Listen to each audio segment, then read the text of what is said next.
Hello and welcome to this webinar. My name is Jonathan and I'm the product owner for KSpice.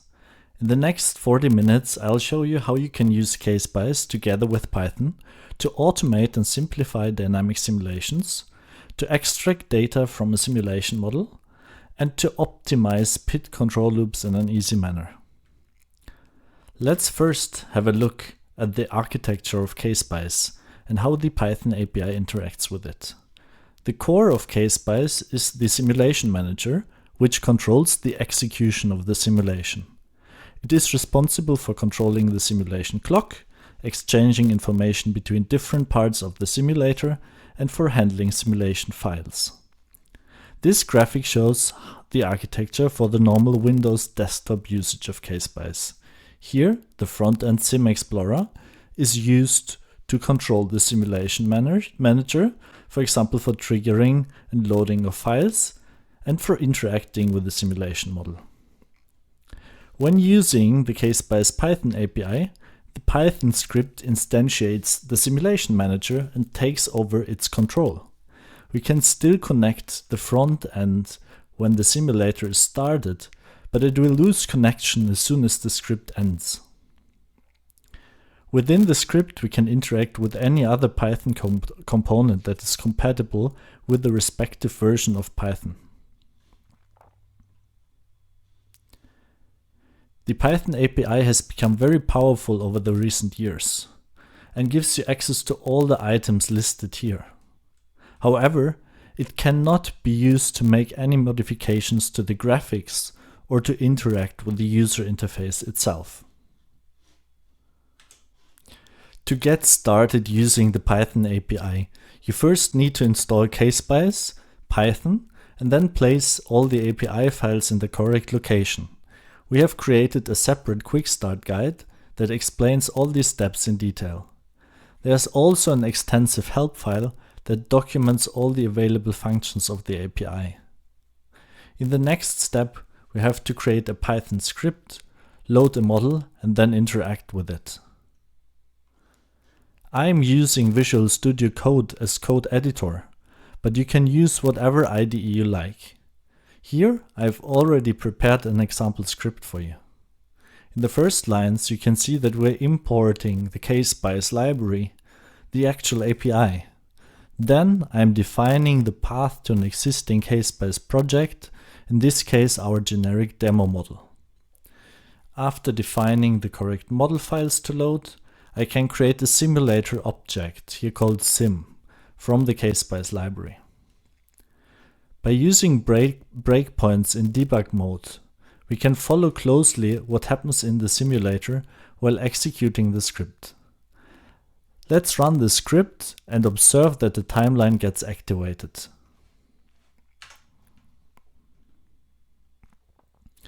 To verify this, we can now also start the Sim Explorer.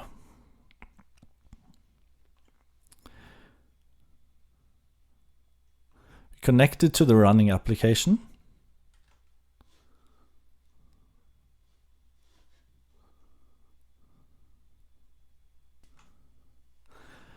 And while continuing the execution of the script, we can follow the outputs in the console.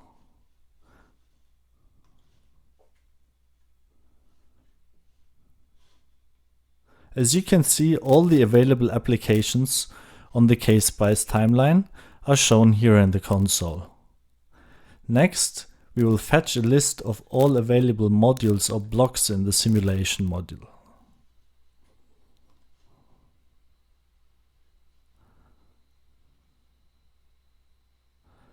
By further continuing the execution, I let the script filter out only those modules that have the type alarm transmitter, which represent physical instrumentation in a process plant. So these that you can see here.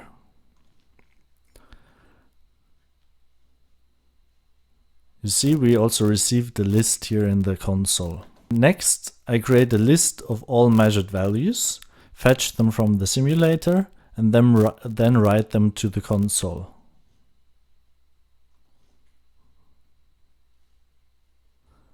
You see the output in this case is a bit messy. but after fetching the values, the variable names, we actually get readable process values. Finally, let's close the inlet valve and run the simulation for 10 simulated minutes and fetch the values again.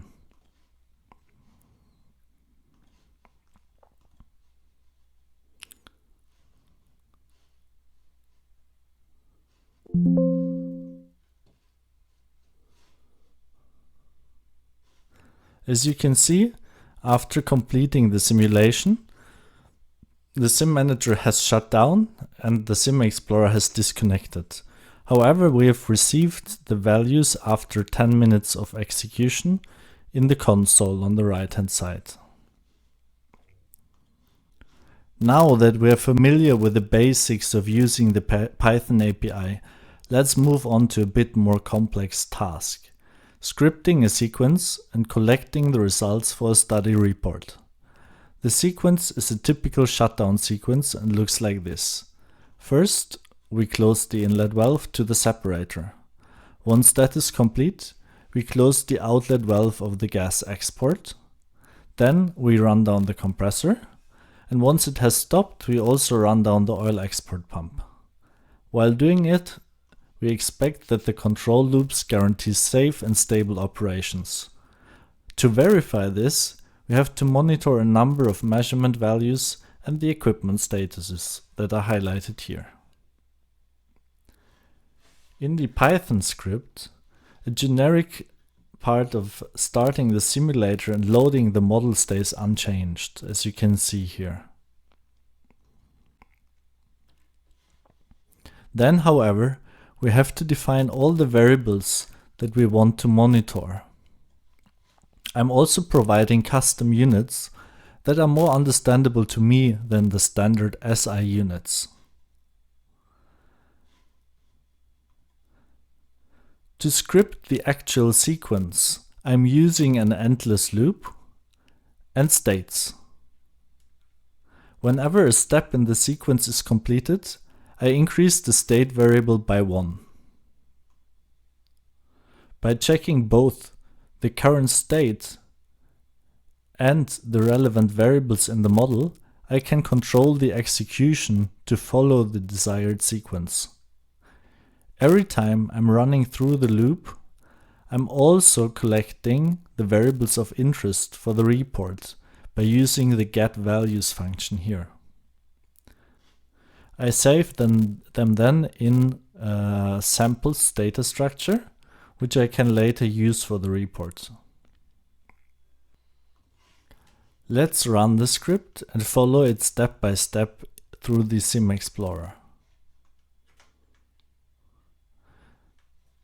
As you can see, after around 12 seconds simulation time, the inlet valve was closed and I reached the next state.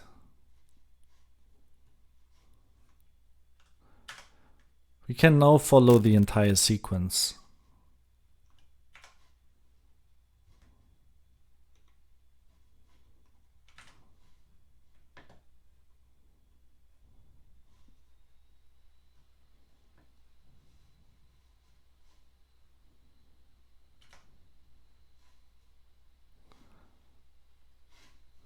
Once completed, I'm writing the variables out to a CSV file.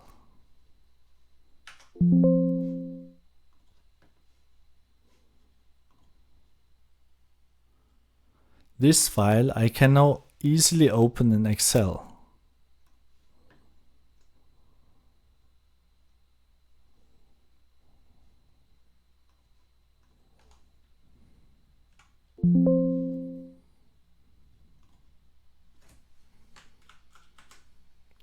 With a few clicks, I can now easily generate a plot of the process values, which I could later use in a report, either also from Python or manually in Word.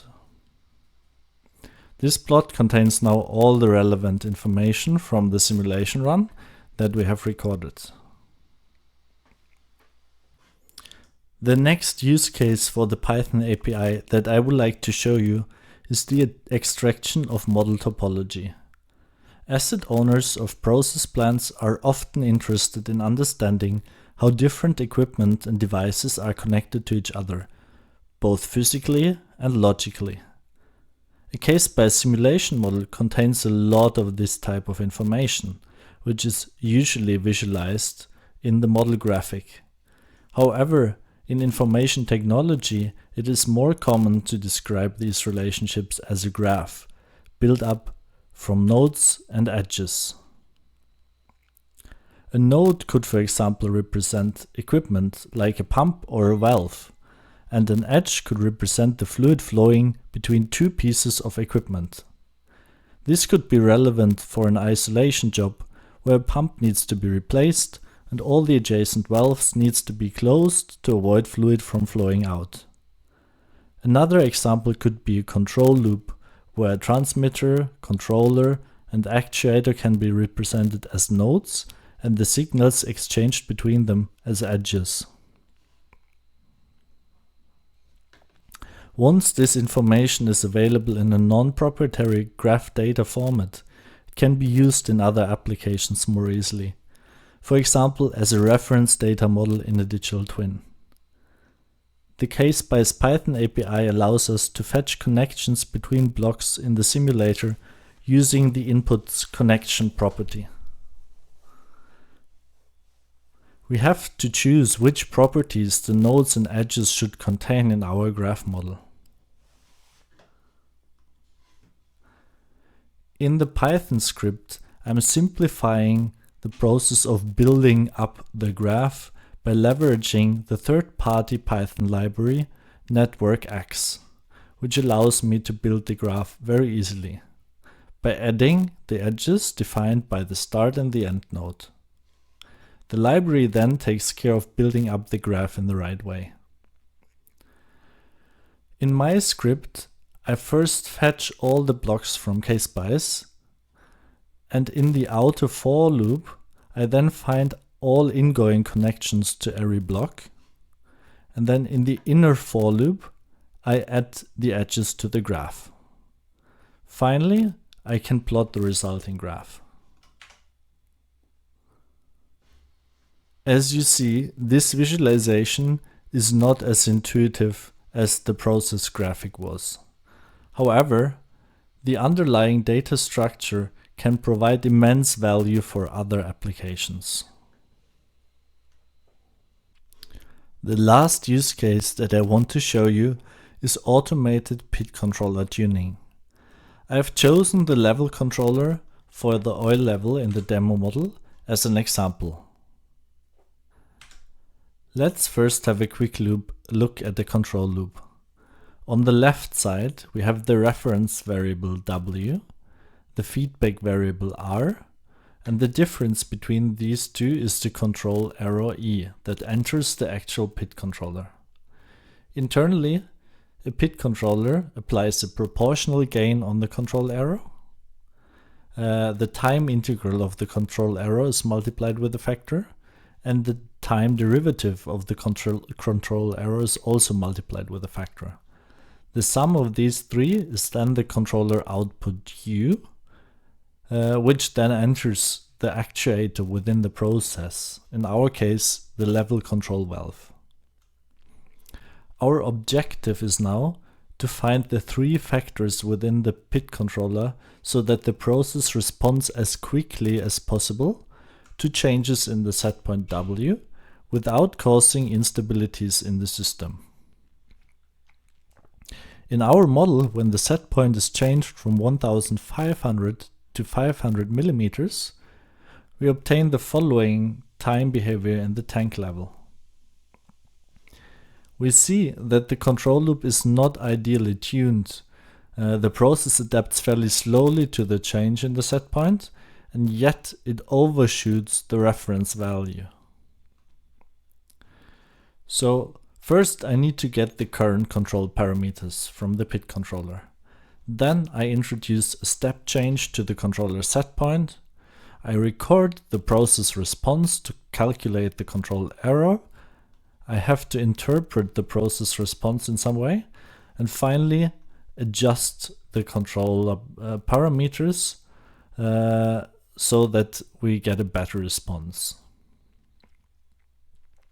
This procedure can then be repeated as many times as desired until a favorable controller behavior is achieved. To adjust the control parameters, I'm using the so-called integral criterion. It computes 3 different time integrals of the control error, which then give me indications if I need to increase or decrease a certain control parameter. There are also many different other approaches available in the literature to do this iterative controller tuning, so feel free to experiment. Let's look at the script.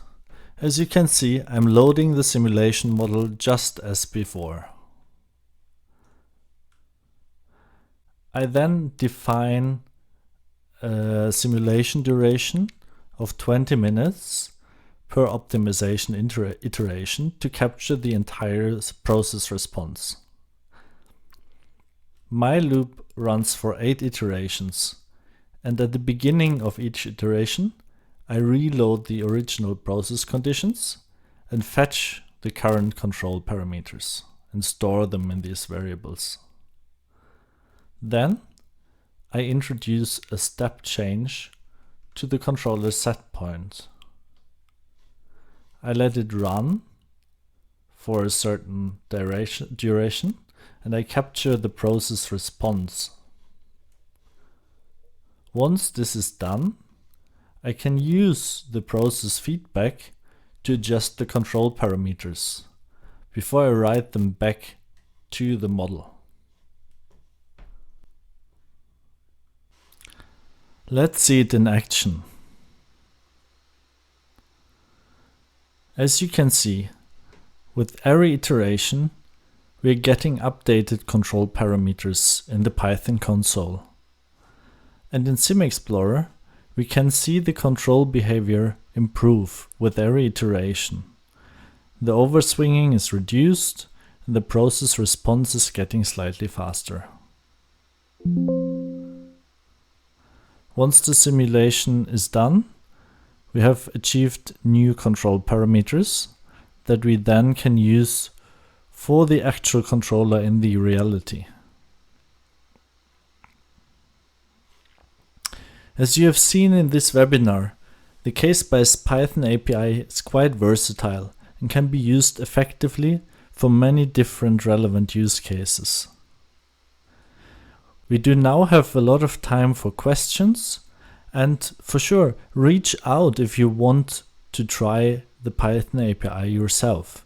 We're happy to provide you with the necessary information and material.